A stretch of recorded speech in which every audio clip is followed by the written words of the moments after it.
So I spent the summer working at an SAT prep tutoring center, and I've had this ongoing saga with one of the brighter students in the classroom.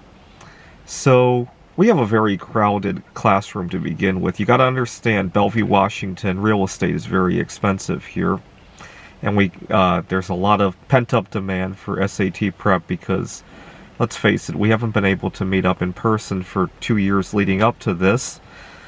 And I have one really bright student who really loves his seat in the front of the classroom, even though there's a whole lot of space behind him.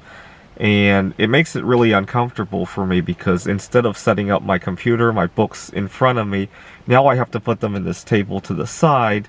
And it just makes for really bizarre posture issues. And I had a hard time getting him to understand that. We only have a week and a half left, or actually a week left of the tutoring anyway. So I'll put up with it, and my manager promised to meet up with me to discuss feedback about the classroom setup. We also don't have any projectors. It's just a really antiquated setup, and I think this is only his first time doing SAT prep in person for at least 3 years now. So definitely could use some feedback there. But as bright as he is with the SAT, I think he has a 1300 or so now. He doesn't seem to understand the idea of posture, and he's very resistant to taking in new information. That's what I wanted to point out, right? As soon as he gets fixated, he does this with his SAT as well. You can see him making similar SAT mistakes from one practice test to the next because he gets fixated in how he does things, very narrow-minded, I want to say. Now, this is in contrast with another student I have. So I still have some students that I'm working remotely with from Idaho.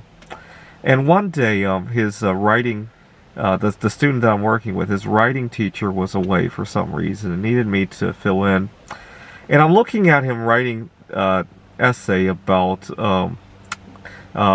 pride in this country, right? Gay marriage and all that. And when I saw it, I was disappointed because he mentioned marriage should be about any two people. And I have a big problem with the word two. I'm glad that he's open to other genders, but I have a big problem with the number two. And so I had a discussion with him about it. And we discussed about ways that not being married can be or not being married in the traditional way here in the United States can be a barrier to daily life. And I explained to him how my colleagues get to add somebody to their health insurance.